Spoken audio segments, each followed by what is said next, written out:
ओम देवी प्रपन्नाति हरे प्रसीद प्रसीद मातर् जगतोऽखिलस्य प्रसीद विश्वेश्वरि पाहि विश्वं त्वमेश्वरी देवी चराचरस्य शरणागत दीनार्थ परित्राण परायणे सर्वस्यार्ति हरे देवी नारायणी नमोस्तुते। नमस्कार, मैं हूं आचार्य विक्रमादित्य। कुंभ राशि वालों के लिए कैसा रहेगा जुलाई का प्रथम भाग, यही बताने के लिए आचार्यवाणी चैनल के माध्यम से आज हम आपके समक्ष उपस्थित हैं। देखिए कुंभ राशि वालों, आपकी राशि के स्वामी हैं शनि महाराज, और शनि महाराज इन दिनों हो गए हैं वक्री और लग्न में ही आपकी राशि में ही स्थित हैं। ऐसे में वक्री ग्रह और शक्ति संपन्न हो जाता है। और यदि बाकी ग्रहों की स्थिति समझें तो पराक्रम भाव में स्वग्रही मंगल विराजमान है उनके पास, लेकिन शनि की दृष्टि वहाँ मंगल पर पड़ रही है, वक्र दृष्टि शनि के मंगल पर पड़ रही है। ऐसे में मंगल को मनाने की ज़रूरत है। मंगल की जो ताकत है उसको शनि कम कर रहे हैं। तो आप समझें शनि को विशेष तौर पे संभालने के लिए क्या किया, शनि को संभालना है और साथ साथ मंगल को भी संभालना है। तो बाई चांस इस जुलाई के आरंभ काल में कई ग्रहों का योग बड़ा विचित्र बना और कई योग परिवर्तन की तरफ जा रहे हैं और कई विशेष उत्सव पड़ रहे हैं। गुप्त नवरात्रि आरंभ हो रही हैं। इसके साथ साथ मंगल का जन्म दिवस भी पड़ रहा है। मंगल को शक्ति देने का अवसर पड़ रहा है। मंगल जो शनि महाराज दृष्टि मंगल पे डाल रहे हैं उसको कैसे ठीक करना है और कैसे उस प्रभाव को, जो पराक्रम का भाव है वो कहीं ना कमी कर रहे हैं, शनि कहीं ना कहीं आलस उत्पन्न कर रहे हैं, उसको कैसे ठीक करना है वो भी हम आपको समझा देते हैं। विद्यार्थियों के लिए तो बहुत ज़रूरी है। मंगल जो है विशेष तौर पर पुरुषार्थ का मालिक है और सही दिशा में दिखाता है, और ऐसे में पुरुषार्थ ही कम हो जाए तो कई दिशा में काम करने की स्थिति उत्पन्न थोड़ी कष्ट हो जाते हैं। सूर्य महाराज स्वयं बुद्धि वाले स्थान में विराजमान है शुक्र के साथ, और कई प्रकार के योग बन रहे हैं। तो ऐसे में जो ग्रहों की स्थिति रहेगी वो आप सिलसिलेवार तरीके से समझ लें क्या स्थिति उत्पन्न हो रही है। 1 जुलाई की यदि हम बात करें सबसे पहले तो उस दिन सोमवार का अवसर, दशमी तिथि विराजमान है और मेष राशि में चंद्रमा का सुंदर योग बन रहा है। मंगल के साथ स्थित होकर चंद्रमा जिस प्रकार से आपकी राशि के अनुसार से आपके पराक्रम में वृद्धि करने के योग दे रहे हैं वो अद्भुत योग बना रहे हैं।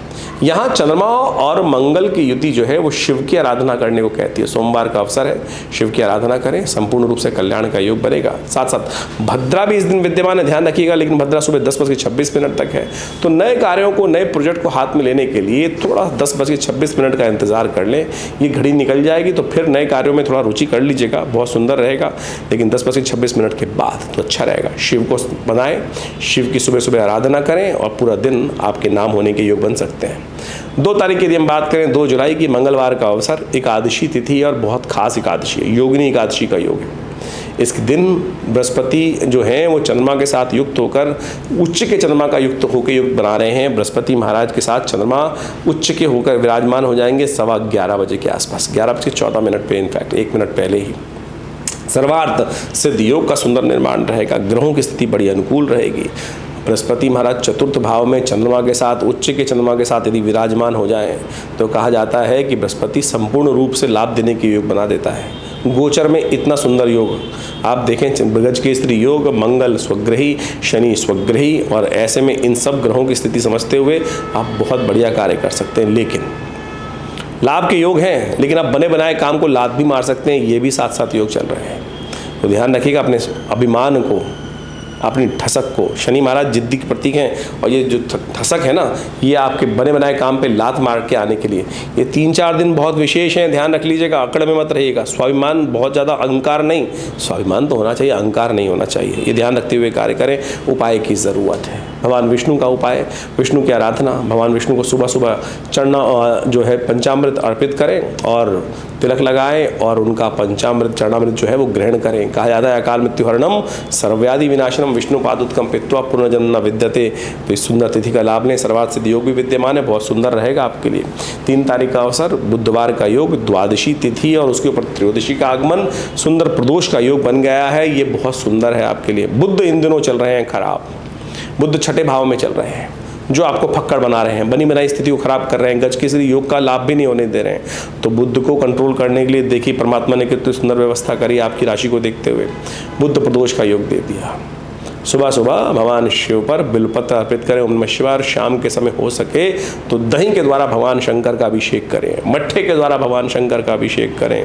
भगवान का संग ओम नमः शिवाय करते हुए या रुद्री सूक्त का पाठ करते हुए सुंदर तरीके से स्थिति को जाने मत दीजिएगा। बाकी सब ग्रह बहुत सुंदर हैं।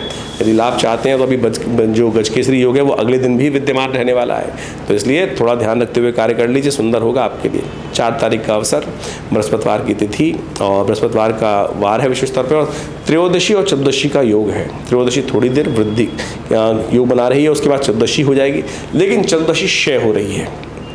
साथ साथ भद्रा भी विद्यमान है, तो इस बात का ध्यान रखिएगा। नए कार्यों का आरंभ करने के लिए, मुहूर्त करने के लिए दिन कतई शुभ नहीं है। शुक्र वैसे ही अस्त चल रहे हैं। कई लोग तो मानते भी नहीं, शादियां भी कर लेते हैं। समझ नहीं आता किस प्रकार से कौन लोग निकाल के दे देते हैं, कौन लोग प्रेरणा दे देते हैं। तो ध्यान रखना चाहिए भाई, ऐसे में अननेसेसरी के कष्ट नहीं लेना चाहिए। भद्रा का योग है, विलंब का योग है, कष्ट का योग है। नए कार्यों को आरंभ करने से बचना चाहिए, अन्यथा वैसे ही जो तिथि है वो भी तिथि त्रयोदशी चतुर्दशी का जो योग बन रहा है वो भी किसी प्रकार भी ठीक नहीं है। तो ऐसे में विशेष तौर पर ग्रहों को शांत करने के लिए कुछ खास उपाय करें। मासिक शिवरात्रि है, शिव को मनाने से बढ़िया क्या है। शिव का आराधना करें, ओम नमः शिवाय का जप करें, भगवान शिव पर दूध से अभिषेक करें और ये आपके लिए शुभ योग बनाएगा। 5 तारीख का अवसर, शुक्रवार की तिथि, अमावस्या का योग है। शुक्रवार के युक्त अमावस्या, शुक्र उदय होने जा रहे हैं। एक ग्रह थे जो अस्त चल रहे थे और ये शुक्र का परिवर्तन होना आपकी राशि के अनुसार से बुद्धि को जगाने वाला रहेगा। ये बहुत अच्छा रहेगा। शुक्र ग्रह अस्त जब चल रहे हैं काफ़ी दिनों से, विवाह इत्यादि समस्त शुभ कार्य को उन्होंने विलंब कर रखा है, रोक रखा है। अब शुक्र भी उदय हो गए हैं और शुक्रवार के दिन उदय हो रहे हैं, तो आपकी राशि के अनुसार से बुद्धि में नया रास्ता, नया योग बनने के योग बन सकते हैं, नया रास्ता दिख सकता है। तो ऐसे में पूरी तरह से अलर्ट होकर काम करने का प्रयास कीजिएगा। हो सके तो खीर का दान करें, ब्राह्मणों को भोजन कराएं, क्योंकि अमावस्या है, शुक्रवार के दिन अमावस्या पड़ रही है। गौ पूजन भी कर सकते हैं। तो ये सब उपाय आपके लिए अच्छे रहेंगे, महालक्ष्मी कृपा प्राप्त करने वाले रहेंगे। शुक्र का उदय होना भी बड़ा महत्वपूर्ण रहेगा। 6 तारीख यदि हम बात करें तो उस दिन शनिवार की तिथि है और साथ साथ उस दिन प्रतिपदा है, आषाढ़ मास की प्रतिपदा का योग है। और ये विशेष तौर पर आप समझें, कर्क राशि में जो चंद्रमा का परिवर्तन होगा वो रात्रि में होगा और वो छठे भाव में चले जाएंगे, तो थोड़ा सा ध्यान रखते हुए कार्य करने की जरूरत है। खैर दिन में तो बहुत सुंदर योग है। इस दिन गुप्त नवरात्रि का योग बन रहा है, गुप्त नवरात्रि आरंभ हो रही है और ये गुप्त नवरात्रि समस्त मनोकामना सिद्धि करने वाली है। ग्रहों का योग आपके लिए बहुत अनुकूल है, ध्यान रखते हुए कार्य कीजिएगा। देखिए गुप्त नवरात्रि का योग जो आया है और ऐसे में इन ग्रहों को और शक्ति मिलेगी। बृहस्पति महाराज बहुत सुंदर तरीके से सुख को देने के लिए, सफलता को देने के लिए आपकी राशि में योग बना रहे हैं। शनि वक्री हो गए, तो ऐसे में उनको थोड़ा संभालने की जरूरत। और गुप्त नवरात्रि ऐसे में आई है, मनोकामना सिद्धि प्राप्ति करने के लिए माँ भगवती दुर्गा की सुंदर रूप से आराधना करें। हमने भी विवेकानंद योगाश्रम में इस गुप्त नवरात्रि के अवसर पर सुंदर दुर्गा सप्तशती का यज्ञ रखा हुआ है और आप सब भी उसमें सम्मिलित हो सकते हैं। ये गुप्त नवरात्रि हैं। बाकी सारी नवरात्रि जो आती हैं, चैत्र की शारदीय नवरात्रि आती हैं, चैत्र की नवरात्रि आती हैं, वो पंप एंड शो के साथ चलता है, खूब गाजे बाजे के साथ चलता है। लेकिन ये गुप्त आराधना के लिए विद्यमान है, तो गुप्त रूप से आराधना कर मनोकामना सिद्धि का सुंदर योग बनाएं। और आश्रम में जो यज्ञ चल रहा है वो माँ भगवती दुर्गा जो का शिव विग्रह, जो 500 साल पुराना भगवती का चमत्कारिक शिव विग्रह है, आप भी उनका दर्शन कर इस यज्ञ में सम्मिलित हो सकते हैं। अद्भुत मनोकामना सिद्धि का योग बनेगा। 7 तारीख का दिन रविवार का अवसर है, द्वितीया तिथि है और उस दिन शुक्र जो है वो कर्क राशि में प्रवेश कर रहे हैं सुबह 4:30 बजे। ये शुक्र का परिवर्तन आपके लिए विजय की सूचना लेकर आ रहा है। लेकिन ध्यान रखिएगा, सामने वाला भी जो प्रतिद्वंदी है वो भी प्रबलता की तरफ बढ़ेगा, लेकिन आपको भी प्रबल रहना है। प्रबल शत्रु प्रबल विजय का योग आपकी राशि में बनता दिखाई दे रहा है। रविवार का अवसर है, नवरात्र का दूसरा अवसर है। ऐसे में अपने आप को सुनियोजित करने का प्रयास करें, ब्रह्मचारिणी देवी की आराधना करें और उससे ही आपके लिए विजय के सुंदर योग बनेंगे। सर्वमंगल मांगल्ये शिवे सर्वार्थ साधिके शरण्ये त्र्यंबके गौरी नारायणी नमोस्तुते या देवी सर्वभूतेषु बुद्धि रूपेण संस्थिता नमस्तस्यै नमस्तस्यै नमस्तस्यै नमो नमः। इन समस्त मंत्रों से यज्ञ करते हुए, पूजन करते हुए भगवती को प्रसन्न करें। आपके ग्रह अनुकूल होते चले जा रहे हैं। 8 तारीख की यदि हम बात करें, सोमवार का अवसर, तृतीया तिथि है उस दिन और मंगल कृतिका नक्षत्र में प्रवेश कर रहे हैं और उस दिन ग्रह नक्षत्रों के दृष्टिकोण से यदि आपके हम बात करें तो वो भी बड़े अनुकूल दिखाई देते हैं। ग्रह नक्षत्रों के दृष्टिकोण से आपके लिए जो स्थिति उत्पन्न हो रही है उसको आपको समझना चाहिए। थोड़ा स्वास्थ्य का ध्यान रखने की ज़रूरत है।